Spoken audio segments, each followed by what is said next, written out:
Students, তোমরা যারা semester 6-এ পড়ছো এবং তোমাদের মধ্যে যারা ফিলোসফিতে অনার্স নিয়ে পড়ছো, তোমাদের যে সিসি 13 পোর্শনটা রয়েছে সেই পোর্শন থেকে তোমাদের আমি 15 মার্কসের সাজেশন আগেই দিয়ে দিয়েছিলাম, অনেক দিন আগেই। তো আজকে তোমাদের আমি 5 মার্কসের সাজেশনগুলো দিচ্ছি। দেখো, তোমাদের নাম্বার 1-এ রয়েছে তর্ক সংগ্রহ অনুসারে অনুমিতির লক্ষণ ব্যাখ্যা করো উদাহরণ সহ। নাম্বার 2-তে রয়েছে তর্ক সংগ্রহে প্রদত্ত উপমিতির লক্ষণ ব্যাখ্যা করো, এটাও উদাহরণসহ বলতে হবে। উপমিতির ব্যাপার কি? নাম্বার 3 উদাহরণসহ কেবলান্বয়ী লিঙ্গ ব্যাখ্যা করো। 4 উদাহরণসহ কেবল ব্যতিরেকে লিঙ্গ ব্যবহার করো। দুটোর মধ্যে একটা অবশ্যই আসবে, আবার উপরের দুটোর মধ্যে একটা অবশ্যই আসবে, কাজেই সবগুলি পড়তে হবে। 5 নম্বর সৎ হেতুর বৈশিষ্ট্যগুলি আলোচনা করো, এটাও ইম্পর্টেন্ট। যা ইম্পর্টেন্ট সবই দেওয়া হয়েছে। 6 অন্নং ভট্ট অনুসরণে প্রসঙ্গ উল্লেখপূর্বক ভূয় দর্শন পদটি ব্যাখ্যা করো। 7 আকাঙ্ক্ষা, যোগ্যতা ও সন্নিধি বলতে অন্নং ভট্ট কী বুঝিয়েছেন বা এর স্বরূপ চাইলেও একই অ্যান্সার দিতে হবে।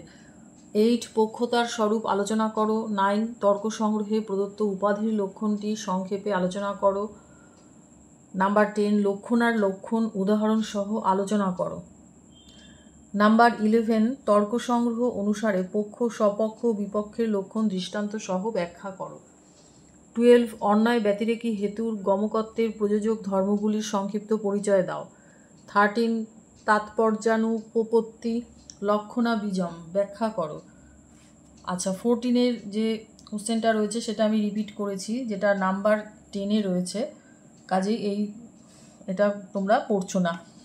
নাম্বার 15, এই 15-এর কোশ্চেনটাই হবে 14, কেবলান্বয় ও কেবল ব্যতিরেকে অনুমতির পার্থক্য দাও।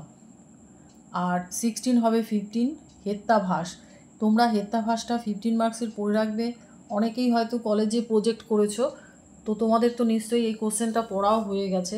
এখান থেকে কোনো পার্ট কোশ্চেন দিলে অবশ্যই তোমরা পারবে। যেমন এখান থেকে যদি পার্ট কোশ্চেন আসে এইভাবে দিতে পারে, বিভিন্ন প্রকার স্বব্যভিচার হেত্যাভাস উদাহরণসহ বর্ণনা দাও।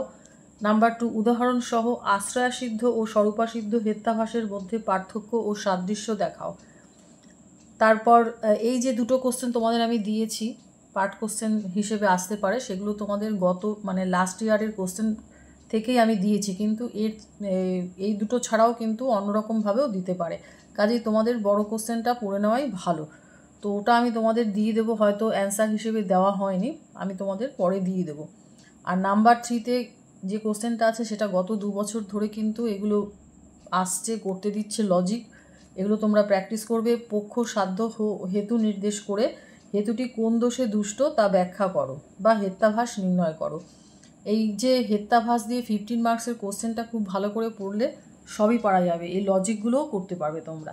তো এই হলো তোমাদের 5 মার্কসের কোশ্চেন। তোমরা ভাববে না যে অনেক বেশি কোশ্চেন, কিন্তু কিছু করার নেই, আমার এই কোশ্চেনগুলো থেকে যে কোনো কোশ্চেন চলে আসবে, কিন্তু তোমরা কিছু বাদ দেবে না। আর তোমাদের তো আমি 15 মার্কসের কোশ্চেন অনেক কমিয়েই দিয়েছি, কাজেই 5 মার্কস তোমরা সব পড়বে, তাহলে পরীক্ষা অবশ্যই ভালো হবে।